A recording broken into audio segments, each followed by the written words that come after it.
Shalom saudara, bertemu kembali dengan saya Pastor Harapan Panjaitan.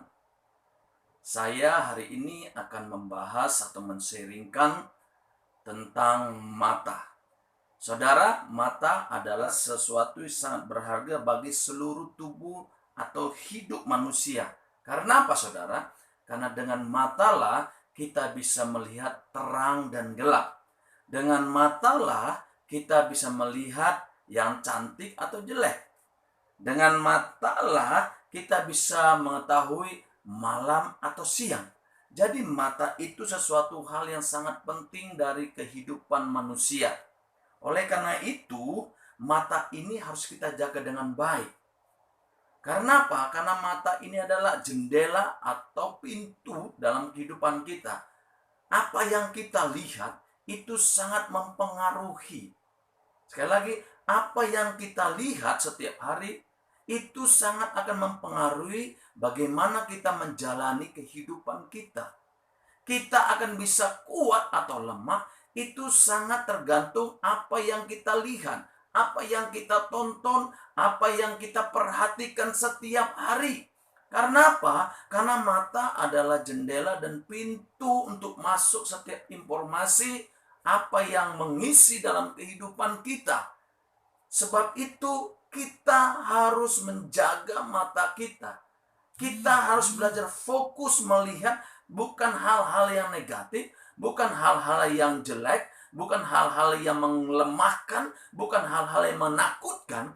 Tapi mari kita pergunakan mata kita ini untuk melihat yang positif, melihat yang membangkitkan, membaca yang membangun iman kita, bukan menakutkan kita. Ini hari-hari ini banyak kabar-kabar yang menakutkan. Kita lihat televisi, kita buka media sosial, semuanya bicara tentang virus corona. Kita melihat banyak yang terjangkiti, positif, mati, di sana mati, di sini mati, di mana-mana mati.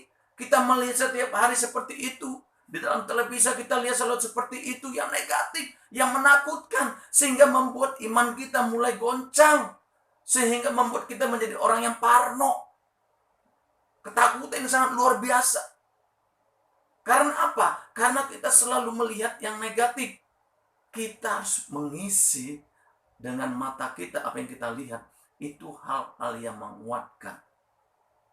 Oke lah, media semuanya televisi sudah memberitakan sesuatu yang menakutkan, yang negatif, yang membuat banyak orang menjadi takut dan khawatir. Tapi tugas kita sebagai orang-orang yang percaya, kita harus menyebarkan yang positif, yang membangkitkan, yang menguatkan.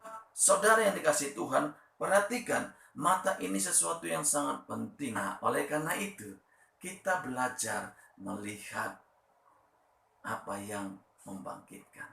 Mata itu bicara fokus. Jadi mari kita pergunakan mata kita, fokus kita. Karena fokus ini adalah sesuatu yang sangat luar biasa.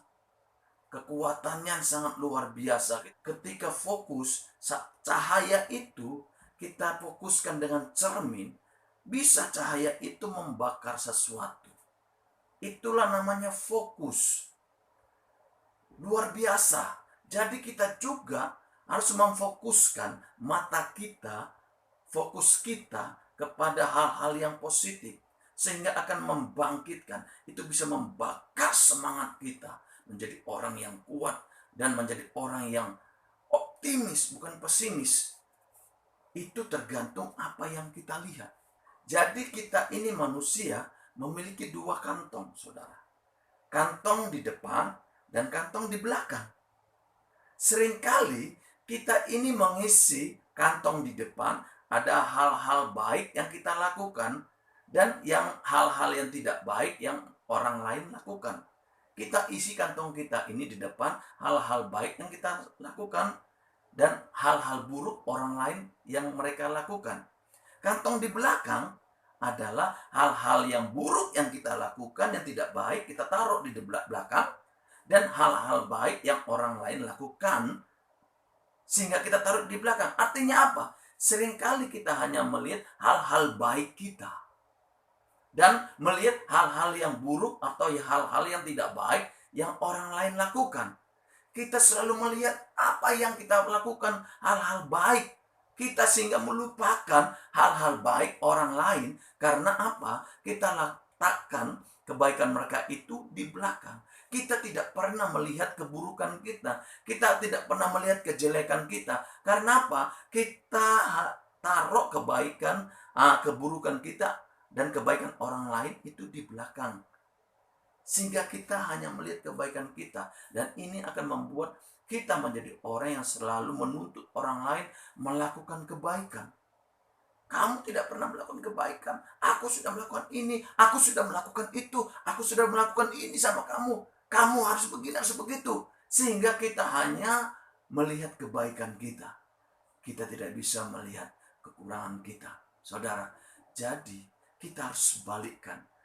Keburukan, kekurangan kita itu kita taruh di belakang, di depan, dan kebaikan orang di depan. Sehingga apa? Supaya kita selalu melihat kebaikan orang lain dan kita tidak pernah melihat kebaikan kita, seakan-akan kita tidak pernah berbuat baik. Sehingga kita ingin selalu berbuat baik kepada orang lain. Jadi yang kita lihat, mata yang kita pergunakan selalu melihat kebaikan pasangan kita, melihat kebaikan anak kita, melihat kebaikan mertua kita, melihat kebaikan sahabat kita.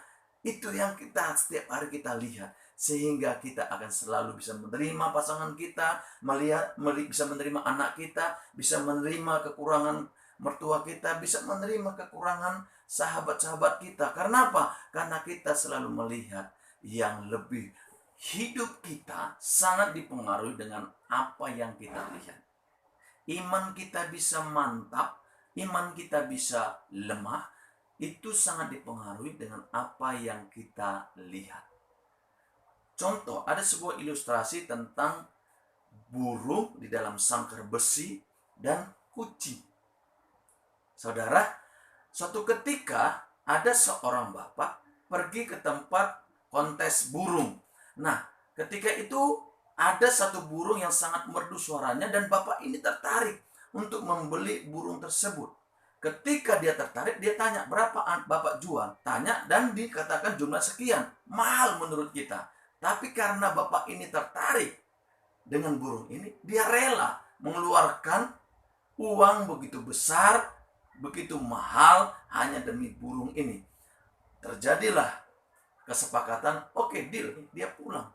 Di tengah jalan dia mampir ke tempat penjual sarang burung.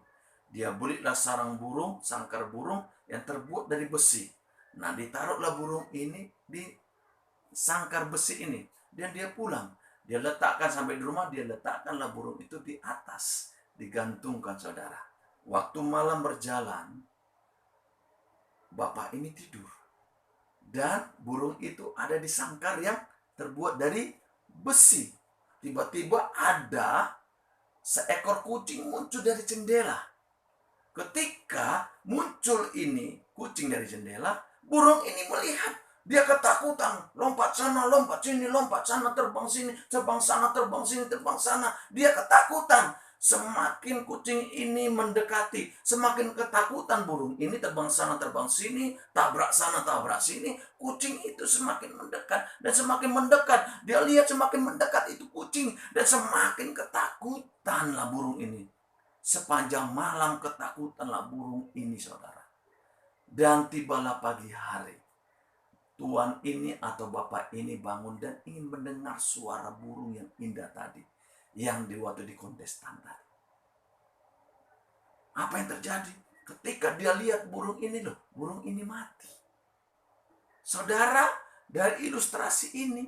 Burung ini mati bukan diterkam atau dimangsa oleh kucing. Burung ini mati karena ketakutan melihat kucing. Perhatikan, dia melihat kucing dan dia melupakan bahwa ada sangkar yang terbuat dari besi yang melindungi, menjagainya. Ketika dia fokus kepada kucing ini, dia lupa bahwa ada sangkar besi yang melindungi, yang menjagai dia.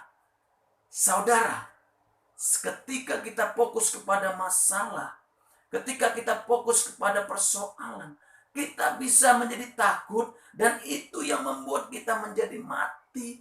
Artinya kita tidak bisa berkreativitas. Kita tidak bisa berbuat apa-apa. Karena kita selalu fokus kepada kelemahan kita, kekurangan kita, masalah kita. Kita lupa ada Tuhan yang berjanji, aku menyertai engkau sampai akhir zaman. Baik saudara, bahwa kita akan melihat dari Kejadian pasal yang ke-15. Kita akan belajar dari Abraham atau Abram, di mana firman Tuhan datang kepada Abraham. Kejadian 15 ayat 1 sampai yang ke-6. Di sana kata, kemudian datanglah firman Tuhan kepada Abram dalam suatu penglihatan, janganlah takut Abraham, akulah perisaimu, upahmu akan sangat besar. Perhatikan Abraham, ada kata-kata di sana Tuhan berkata, janganlah takut. Apa yang membuat Abraham takut? Ayat kedua Abraham menjawab, ya Tuhan, apakah yang akan engkau berikan kepadaku? Karena aku akan meninggal dengan tidak mempunyai anak, dan yang akan mewarisi rumahku ialah Eliezer, orang Damsyik itu. Ayat 3 lagi kata Abraham, engkau tidak memberikan kepadaku keturunan, sehingga seorang hambaku nanti menjadi ahli warisku. Perhatikan, apa yang membuat Abraham takut? Karena Abraham tidak memiliki keturunan. Inilah yang membuat Abraham menjadi takut, menjadi gelisah, menjadi khawatir. Karena apa yang Tuhan janjikan itu belum terjadi. Bukan tidak terjadi, tapi belum terjadi. Sehingga di ayat 3 dia katakan, lagi kata Abraham, engkau tidak memberikan kepadaku keturunan. Nah, dia komplain kepada Tuhan. Janji itu belum terjadi karena sekarang aku sudah tua. Mana janjinya? Itulah yang membuat aku menjadi khawatir. Aku menjadi takut. Jangan-jangan nanti semua yang aku miliki, kekayaan materi yang aku miliki, semuanya ini jatuhnya kepada hambaku Eliezer. Karena apa? Karena aku nggak punya anak. Aku nggak punya keturunan. Untuk apa semuanya ini Tuhan? Abraham punya pikiran seperti itu saudara. Artinya tidak ada yang akan melanjutkan apa yang sudah dia miliki, apa yang dia sudah punya. Nanti ini jatuhnya kepada hambaku Eliezer. Sehingga dia komplain kepada Tuhan. Karena engkau tidak memberikan keturunan kepadaku. Abraham, dia berani komplain kepada Tuhan yang memberi janji. Tapi Tuhan tidak tinggal diam. Apa kata Tuhan ayat keempat?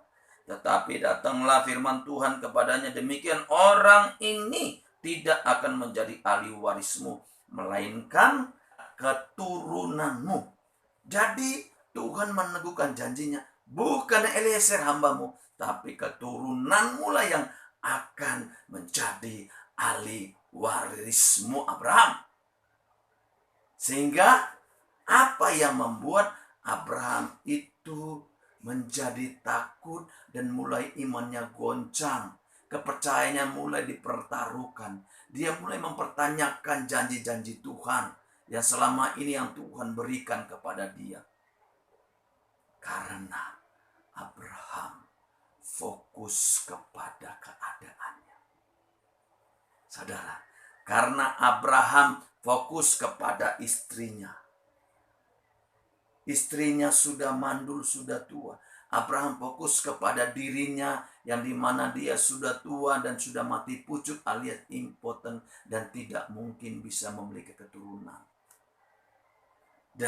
Karena dia fokus dan melihat keadaannya. Inilah yang membuat mulai imannya goncang.